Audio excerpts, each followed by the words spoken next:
dia. Eu queria antes que a senhora explicasse por que é tão difícil, né, esse diagnóstico da fibromialgia.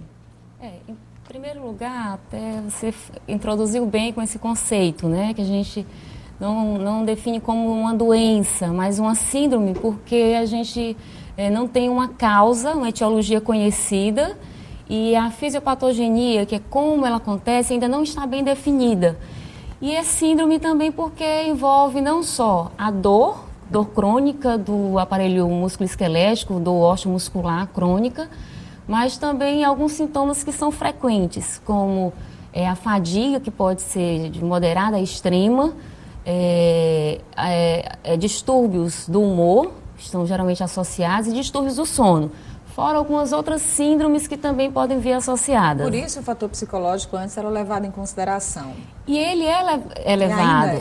Assim, a gente não tem uma causa definida, mas a gente tem estudos, trabalhos mostrando que um estresse psicológico, distúrbio do humor, como a depressão, transtorno de ansiedade, eles estão bastante presentes.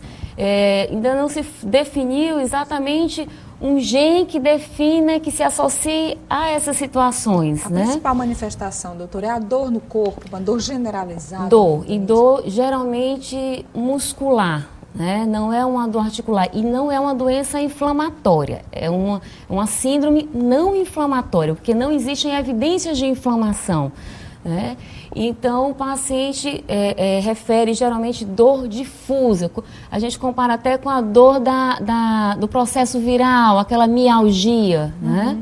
Então, caracteriza bem esse quadro. E ela se manifesta mais em homens, em mulheres? Tem uma faixa etária específica? Inclusive, ela é mais frequente, 6 a 8 vezes mais frequente na mulher que no homem, embora acontece mais frequentemente entre 20 e 55 anos de idade, numa faixa de idade produtiva da mulher. E embora possa acontecer, a gente tem documentado em crianças, adolescentes ou idosos, né, mas a faixa de etária de maior frequência dessa síndrome é entre os 20 e 55 anos de idade. A senhora me dizia agora há pouco que levaria até 9 anos para se fechar um diagnóstico sobre essa síndrome. Exatamente, os estudos mostram quando isso. o paciente começa a sentir, por exemplo, as dores, a fadiga, o distúrbio do sono, né? Ele procura vários especialistas. Até chegar no reumatologista. Procura vários especialistas, a dor de cabeça é uma tontura, né? Então vai lá atrás das labirintopatias, vai no otorrino, as dores de cabeça frequentes, vai no neurologista, os distúrbios do sono, então ele vai migrando em vários especialistas e muitas vezes envolvendo uma propedêutica, uma investigação de alta tecnologia, com exames mais sofisticados e que não haveria necessidade. Então, fora o sofrimento do paciente, né? Porque ele não tem um diagnóstico, ele fica migrando de especialidade em especialidade, certamente sem um tratamento adequado, porque ele não tem um diagnóstico adequado. Então, aumenta o sofrimento, né? Como uma bola de neve. E é uma doença que tem cura, doutora?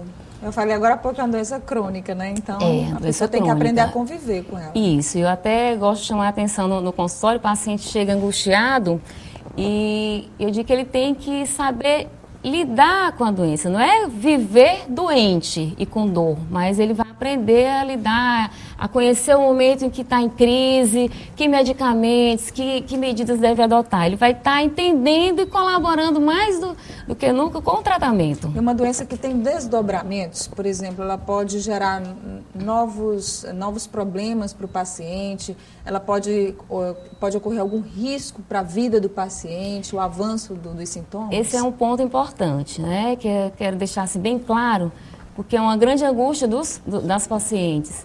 Elas têm o receio de que essa síndrome possa, por conta do sofrimento, da dor tão intensa, com limitação até para as atividades do dia a dia, porque a dor limita nesse sentido, o medo de que isso possa se evoluir para uma neoplasia, um câncer, uma deformidade. E, assim, quero deixar claro que a fibromialgia não evolui para nenhuma dessas patologias, nenhuma outra doença. É uma síndrome que ela traz a limitação para o dia a dia, porque o paciente com fadiga, com dor, com desconforto, isso traz indisposto, né? E o estresse psicológico. E ainda tem um outro fator agravante, que é a falta da compreensão dos familiares. A gente tem que abordar isso também, porque é o paciente que está aparentemente rígido, está bem. Porque assim, é uma doença não inflamatória, não traz deformidade, não traz dano, não existe lesão orgânica. Sabe nem por que acontece, né, doutora? Exatamente. Não se conhece a causa ainda não. O que é muito claro, o que já está bem definido, é que esses pacientes têm um processamento inadequado, anormal, exacerbado da dor a nível do sistema nervoso central. Então, assim, não é uma dor fantasma, não é que ela não existe, que seja coisa da cabeça do paciente. Há algum tempo atrás se acreditava tem a ver nisso. Com herança? Existem estudos que associam muito com o fator genético, né? Então, existem pessoas predispostas, né, a ter fibromialgia. Doutora, a Deuselina, lá do Saci, ela pergunta se essa doença pode provocar também queda de cabelo. Muitas vezes até o próprio estresse, que é uma das causas mais frequentes de queda de cabelo, né, pode levar exatamente por conta disso. Porque os pacientes geralmente têm transtorno do humor, ou mesmo que não tenham transtorno de humor naquele caso específico, mas o fato de ter dor, a dor crônica, sem diagnóstico, deixa o paciente ansioso, estressado, né, e pode ser uma causa. Pode ser, né? A Cleide Azevedo, ela sente uma dor constante só de um lado do peito, no peito esquerdo. Se pode ser alguma causa da doença. Mas, geralmente a dor é generalizada. Né? Geralmente é generalizada. Às vezes a dor no peito pode ser uma das dores dentro de toda a síndrome, né? De todo o contexto. E enfatizar também que a gente sempre bate na mesma tecla que o tratamento depende muito do paciente. Então, a primeira consulta a gente precisa, dado o diagnóstico, a gente precisa orientar, educar o paciente, esclarecer essa questão de que não é uma doença que deforma, que se transforma, né, que evolui para câncer ou uma doença mais grave, e que o tratamento é possível e ele pode ter qualidade de vida e envolve principalmente um tripé. Atividade física, que é o condicionamento físico, atividade de pelo menos 3 vezes na semana, pelo menos 30 minutos, é o mínimo preconizado que os estudos mostram.